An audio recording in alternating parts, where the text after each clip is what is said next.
So guys, I don't really want to fight. This clash is kind of silly. Can we just peacefully coexist? Orange, I see you really want to be in this. I don't. Can I say hi to the people real quick then, and then we'll get back to this? Hi guys, so today we're taking a look at the game Innis. Now as you can see, we're already set up and ready to go, so I'll see you guys in just a moment at the table.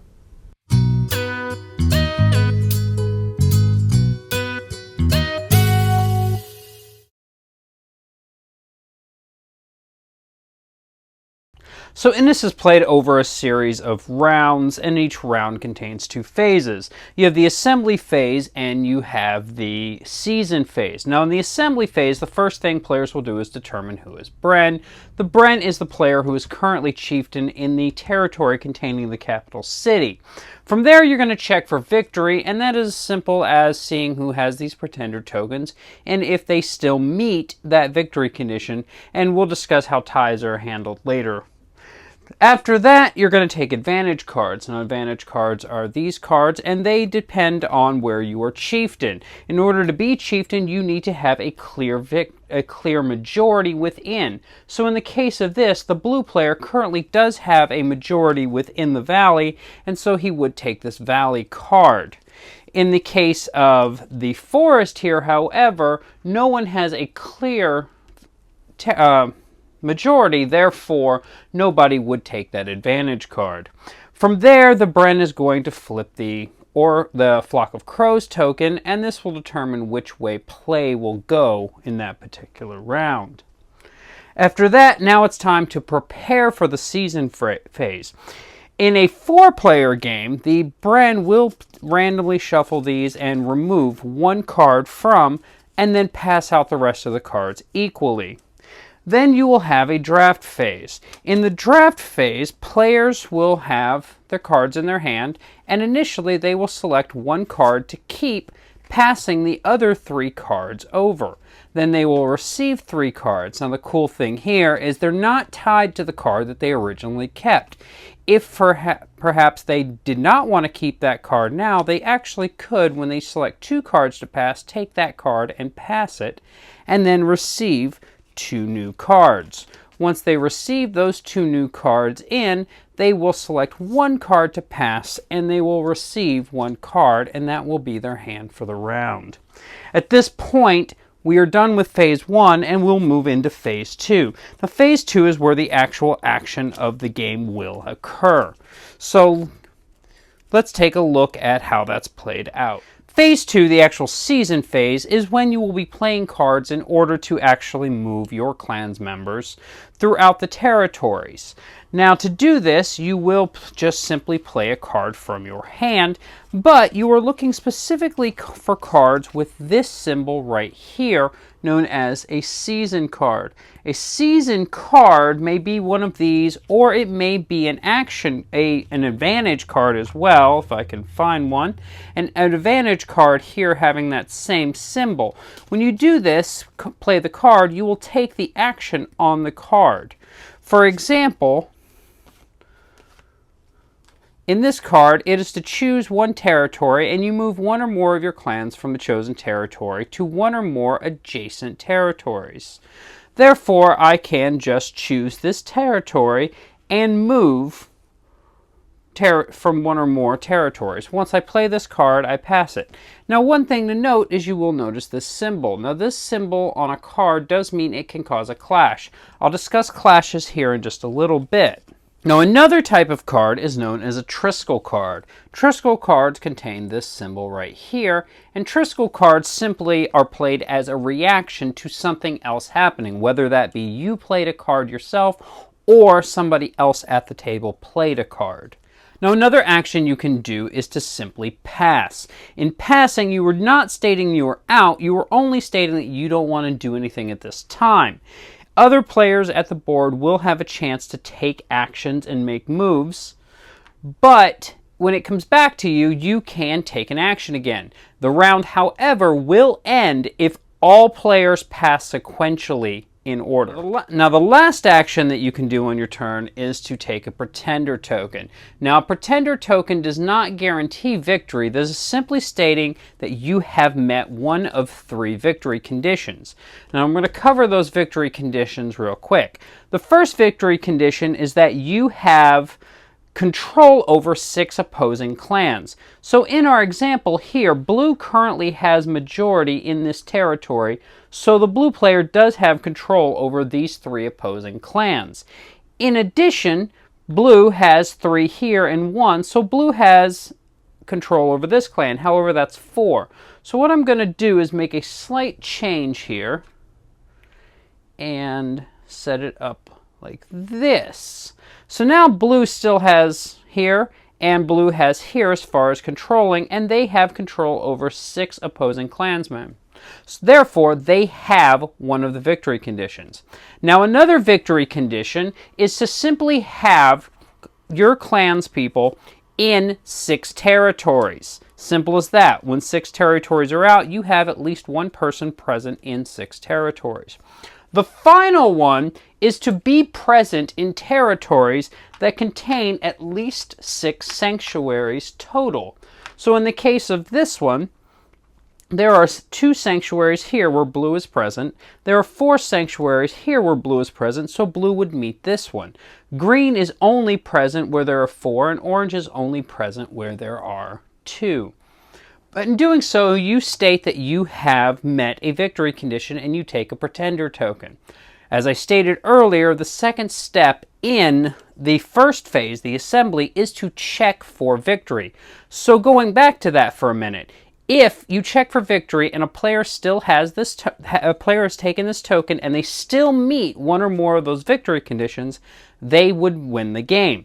If more than one player at the table has taken a token and they meet the same number of victory conditions, then it is a tie and no one would win. If someone had had 2 victory conditions and someone else had 1, then the person who had 2.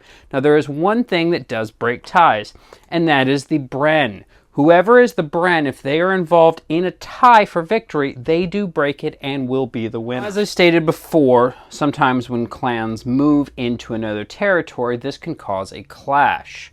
Now a clash is a little different in us in that it doesn't have to be a battle, but it will be a battle if players cannot agree. So for this example, I'm going to move in 2 of these citadels because I'll explain what they do.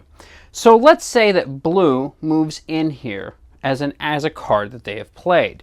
Well, now a clash occurs. So the first step in a clash resolving is the Citadel phase. In the Citadel phase, starting with the next player in turn order from the instigator, the person who moved in, that player has the chance to go into a Citadel. A clan that has been put into a Citadel is completely out of that clash. They cannot be involved in it in any way. So we come through here, and actually, just for the sake of this argument, I'm going to say that there were also some orange players in there as well. So let's say that green decides to go on here and orange decides to go on here. So these clans will not be involved in any way in this battle. So that's going to leave us 2 orange, 3 blue, and a green. So now we move into the resolution step. Now in the resolution step, the first thing that happens is players must decide if they want to just end this right now. So currently we have 3 clans involved. If all 3 clans decide that, hey, we want to be friends, forget this, the clash will end. However, if they cannot come to an agreement, then blue will go first and move into the resolution. Now blue has a few options. They can either attack, withdraw, or play a maneuver card. Now maneuver cards we'll get into a second because they are a special type of card that can be played. So we'll just discuss the 2 basics, attack and withdraw. Attack is simply blue will state, I'm attacking orange. Orange will then be presented with 2 options. Orange may either remove one of their clans from the board completely, or they may discard an action card from their hand. In doing so, their attack step is over. and it moves on. The other thing they can do is to withdraw the blue player in the instigator. So if the blue player instead decides to withdraw, maybe they didn't like how things went over here in the Citadel phase, they can withdraw clan members to anywhere they are currently chieftain. That is the only thing that happens. Now, they can withdraw one or more, so they could choose to remove all of them, in which case they will no longer be involved in the clash. For the sake of this demonstration, I'm going to state that blue did not, and blue attacked and orange decided to remove one. So now in player order, the next player would also do the same things. And it will continue until there are no more. So green takes blue, blue removes. Orange decides to attack green, and green is gone. So now we are down to, we have these guys still present. I think I may have messed up something in my movement, but you get the point. So at this point, there are now 2 clans left in the battle. Blue and orange decide to resolve their differences, and it is over, unless they choose to keep going. In this case, I'm going to say that blue also removed orange. Now, the cool thing here is blue is technically not out of the clash. Blue can continue to do the clash, so they could choose to withdraw and end the clash. They could play epic maneuver cards and things like that until they end the clash. Once a clash has completed, anyone in the Citadel comes out and play continues. Circling back to the Epic Tail cards. Now, the Epic Tail cards are special cards that you can gain through the rounds, mostly through these regular action cards, but they do allow you to do certain things, such as, let's find one. This one, where it allows you, after performing an attack maneuver, you can gain a deed token. So these are something you could play during the clash itself. Now, speaking of deed tokens, the deed token allows you to reduce the requirement of a victory condition by 1 for each deed token that you have. Now, you can only use it for a single victory condition, so if you only had 1, you would only be able to reduce one of the victory conditions by 1. But if you had 2, you could reduce 1 victory condition here and 1 here, or 2 in 1. That is what these do. Now, these are you held throughout the game, and mostly only earned through Epic Tail cards. So that's a look at Innis. Now I'm going to start this out by stating right from the beginning, I love this game. And there's so much to love about it. From the artwork, which is absolutely beautiful and a lot different than what I've seen in a lot of other games, to these miniatures, which I'm going to talk about first. So Innis is a dudes on a map game. Now they did, within each of these colors, they did different sculpts. And there was no reason for them to do it other than just to do it. The individual models don't change anything about the game, but they're beautiful and very detailed. And on top of that, they took the time to do these citadels and sanctuaries also with a lot of detail for no other reason than the detail. These miniatures could have just as easily been meeples or even wooden cubes. These sanctuaries could have just as easily been tokens on the board, but they took the time to make them feel better. And so I really love that. Now, one thing I will state about the game that some people are going to love and some people are going to feel kind of about, and that is the action cards themselves. Now, as I said in the thing, in a 4-player game, you are going to take 1 card out. In a 3-player, you take a few more out, but you're always going to pass these out. So it's always going to be the same action cards every time. And for some people, that's going to feel a little tired. I don't think so, though. It adds a bit of a memory component to the game that I really enjoyed. And over time, you're going to know what cards are still out there. And so while you really want to play this Conquest card, you're going to wait for that Geist card maybe to come out first, so that way you don't worry about it getting canceled. I do fully expect we'll see expansions for this game eventually that will probably add more cards. But for right now, I don't feel like this is a problem. I think that the small deck actually helps the game. And you always have the advantage cards and the epic tail cards that offset it. And there are a lot of epic tail cards. And I love that these epic tail cards are kind of like a god card within the lore itself. So when you pull one of these, they feel really epic. The only thing that I had a problem with these is that when you get them, and you only get them via these other cards, is sometimes they might force you to do something that you didn't want to do, or you're just going to be stuck with a card. So there's a bit of a risk reward in taking these, but it's always better that you have them than your opponent does. One thing I did not mention in the overview is some of these tiles actually do have things that happen when they come out or affect the game in other ways. Such as this one, when it comes out, it enters with a sanctuary already on it and has something that happens whenever the direction of play changes. Now, one thing about this I really love is the shape. It's different than anything I've ever seen before, and I feel like it seems really thematic, and it fits together in a really, really nice way. When these come out, they do need to always be touching two other territories already on the board, so that really kind of keeps things together, and no one can really try to build the map in weird ways. So I really enjoyed that. Everything about Innis feels like thematic chess in a lot of ways. I love this pretender mechanism. I love that when you have achieved a victory, one of the goals, you have to declare it to everyone, which puts this large target on you and everyone's going to come at you. But it's not even in this combative way. It almost feels like it would be better for them to actually just try to match you in the victory as opposed to try to take your victory away. So that's really cool. But it feels thematic in that I am pretending to be the winner right now. But then come around to the next round, if no one has challenged my pretending, then I am now the real deal and I am now king of this island. So I really love that. One complaint I do have about the game is this Flock of Crows token.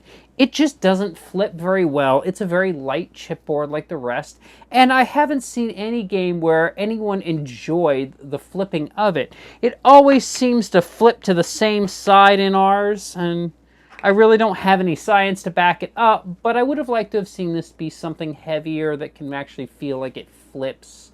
So that was a small complaint possibly with the game, but I don't think it takes away from the game. Now, as to player count, the game is listed at 2 to 4 players, and that's all well and good. I'm not sure if I would highly recommend this game for 2 players more than once or twice. It's great for learning it, and it feels kind of like thematic chess more so in that, but the drafting in it really isn't interesting. And even at 3 players, it's still not quite as shiny as it is with 4 players. Now, the 3-player game, there's nothing wrong with it, and you'll still get enough of that interaction to make it fun, but at 4 players, the interaction really, really takes off, and you start to feel the diplomacy side of the game, in that somebody moves in, and there's, 2 other opposing clans already in there, then everyone has to discuss it and just talk about whether they want to fight. And I love that between each round of the combat in the game, you have to have that conversation again about, hey, do you really want to fight? No, I don't really want to fight, and the clash can end. But everyone has to agree, and I love that. Innis was definitely one of my top games of 2016, and I highly recommend it. The artwork is the last thing I am going to talk about, and it's because it's something I've never seen in a game before, this particular style. Now, I think I was a little predisposed originally to like this game because of the artwork and the Celtic theme, and that's a theme that I really, really enjoy. But once I played the game, I found there was an amazing game in this box that feels like a more thematic chess or an updated Risk. It is a dudes on a map game. But there's just so much here, and it's so, I move in here, and you move in here, and we could peacefully coexist here, but I really don't want you over here, or I want to spark a clash between you guys over here. And so it just feels like there's so much to this big puzzle. And with that, I love it. And I cannot recommend this game any higher than I already do. I hope you've enjoyed this review, and I hope I get to see you guys in the next episode. So I guess I'm just going to sit here in this citadel then until you guys are done.